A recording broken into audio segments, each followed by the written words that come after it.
नमस्कार, मी अर्चनाज रेसिपीजमध्ये आपलं खूप खूप स्वागत आहे. आज आपण एक खास रेसिपी बघणार आहोत, ती म्हणजे बटाट्याचे वेफर्स. रेसिपीमध्ये विशेष अशी सामग्री सांगितली आहे की ज्याने वेफर्स कुरकुरीत आणि चवदार बनतील. त्यासोबत बटाटा कोणता वापरायचा, बटाटा किती वेळ पाण्यात वाफवून घ्यायचा, तुरटी न वापरता वेफर्स पांढरे शुभ्र राहण्यासाठी काय करायचं, अशा बऱ्याच टिप्स सांगितल्या आहेत. तर रेसिपी शेवटपर्यंत बघा. आवडल्यास लाईक, कमेंट, शेअर करा आणि चॅनलवरती नवीन असाल तर चॅनलला सबस्क्राईब करा आणि फॉलो करा. सुरुवात करूया. इथे ना आपण 2 किलो बटाट्याचे वेफर्स बनवणार आहोत. सर्वात पहिले मी सुद्धा सांगितलं होतं की बटाटा कोणता वापरायचा, तर मोठ्या आकाराचा बटाटा घ्यायचा, कारण वेफर्स मोठे मोठे होतात आणि वाळत घालायला सुद्धा सोपं जातं. बटाटे ना आपण 20 ते 25 मिनिटे पाण्यात ठेवणार आहोत, कारण माती पण असते बटाट्याला आणि नरम पण असतो. जेव्हा मार्केटमधून आणतो ना तेव्हा नरम असतो, तर मग पाण्यात ठेवल्यामुळे ना कडकपणा पण येतो बटाट्यांना आणि माती पण निघून जाते आणि साल काढायला सुद्धा सोपं जातं.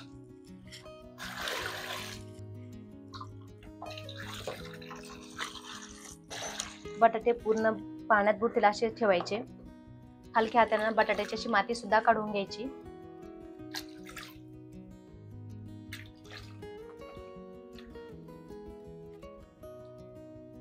वीस ते 25 मिनिटं झाले. बटाटे धुवून पण झाले आणि कडकपणा सुद्धा आला. आता त्याची साल काढून घेऊ.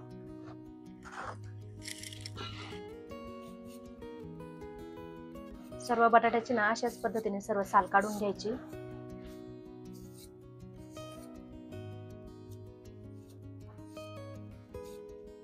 शक्यतो ना बटाटा हा ताजाच आणायचा, कारण त्याची साल काढायला सुद्धा सोपं जातं.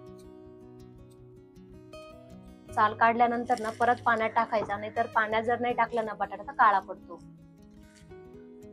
बटाट्याची साल काढून झाली. आता त्याची पातळ चिप्स करून घ्यायचे. पातळच करायच्या, जाड अजिबात ठेवायचे नाही. पातळ चिप्स केल्यामुळे ना लवकर तळतात, वाफ सुद्धा त्याला लवकर बसते आणि लवकर वाळल्या सुद्धा जातात आणि तळल्यानंतर खायला सुद्धा कुरकुरीत लागतात. अशा पद्धतीचे करून घ्यायचे.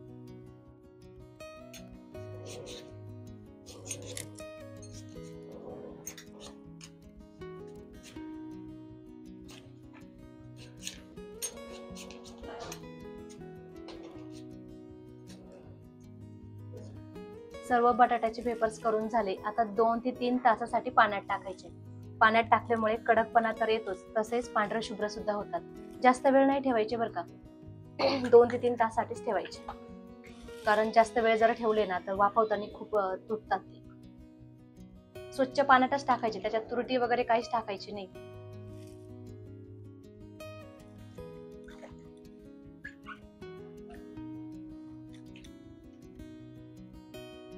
तीन तास झाले. आता हे वेफर्स ना आपण वाफवून घेऊ. याचं ना मी पाणी सुद्धा बदललं होतं बरं का, कारण खूप खराब पाणी वाटत होतं ना, तर बदलून घेतलं. तसं जर वाटलं ना तर बदलून घ्यायचं. तुम्ही बघू शकता एकदम पांढरे शुभ्र वेफर्स झाले. आता याला फक्त वाफवले ना तर अजून एक पुढे प्रोसेस दाखवणार आहे, तर पूर्ण बघा. इथे ना पाणी उकळायला ठेवलं होतं मी. पाणी अंदाजे घेतलं होतं, कारण ना त्यात वेफर्स वाफवायचे आहे. पण वेफर्स पाणी अंदाजे किती घ्यायचं, तर त्यात वेफर्स पाणी वरती राहिलं पाहिजे एवढं पाणी घ्यायचं. आता हे वाफायला टाकू आणि त्याला उकळी सुद्धा आली आहे. व्यवस्थित काम करायचं, कारण गरम पाणी असतं अंगावर सुद्धा. पाणीच टाकलं आहे, यात तुरटी वगैरे काहीच टाकली नाहीये आपण, कारण पातेलं लहान असल्यामुळे ना मी अर्धेच उकडं वाफायला ठेवते, अर्धे अजून आपण नंतर करणार आहोत. 1 चमचाभर मीठ टाकून घ्यायचं आणि लिंबू टाकायचं. लिंबू टाकल्यामुळे ना चटपटीत होतात आणि पांढरे शुभ्र सुद्धा होतात वेफर्स. पाणी मीठ टाकल्यानंतर ना असं मिक्स करून घ्यायचं आणि आपण आता पाण्याला उकळी आल्यानंतर वेफर्स टाकले होते. उकळी पूर्णपणे शांत झाली. उकळी आली की लगेच वेफर्स पाण्यातून उपसून घ्यायचे. शक्यतो ना पातेलं मोठंच घ्यायचं, कारण आपण जेव्हा चमचा फिरवतो ना तेव्हा ते सोपं जातं.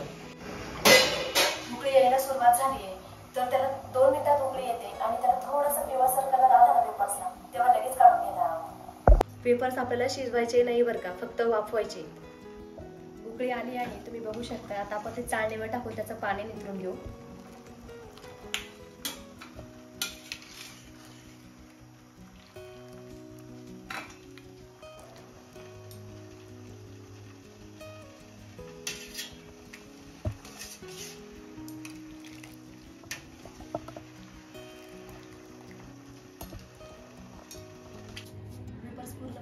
तास झाले आणि पाणी सुद्धा निथळून झालं. आता ते वाळत घालायचे.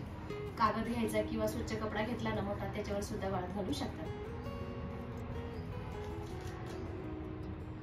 वेपर्स ना उन्हातच वाळत घालायचे, कारण आपण उन्हाळी वाळवण करतोय आणि ते वर्षभर सुद्धा टिकतात.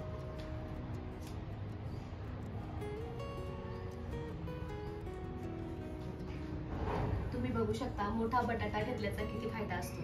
वेपर्स मोठे होतात आणि वाळत घालल्या सुद्धा पटापट होतात.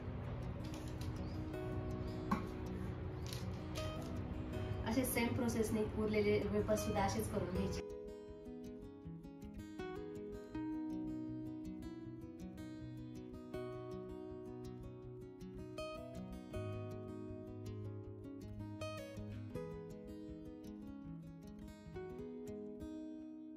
कडक उन्हातच वाळवायचे. 2 ते 3 तासानंतर ना अशी पलटून द्यायचे, कारण ते दोन्ही साईडने व्यवस्थित वाळल्या जाईल.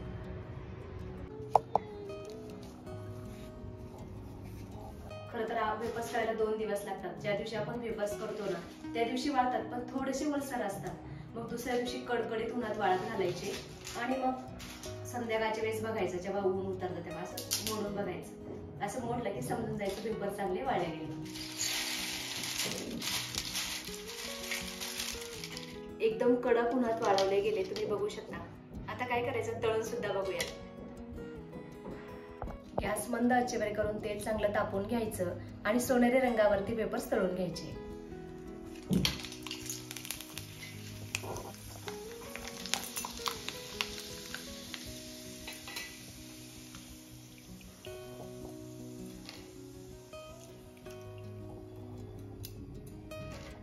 वेपर्स तयार झाले. मग काय, वेपर्स खाण्याचा आनंद सुद्धा घ्यायचा. अशाच नवीन नवीन पारंपरिक रेसिपीसाठी अर्चनाज रेसिपीजला सबस्क्राईब करा. तसेच लाईक, कमेंट, शेअर करा.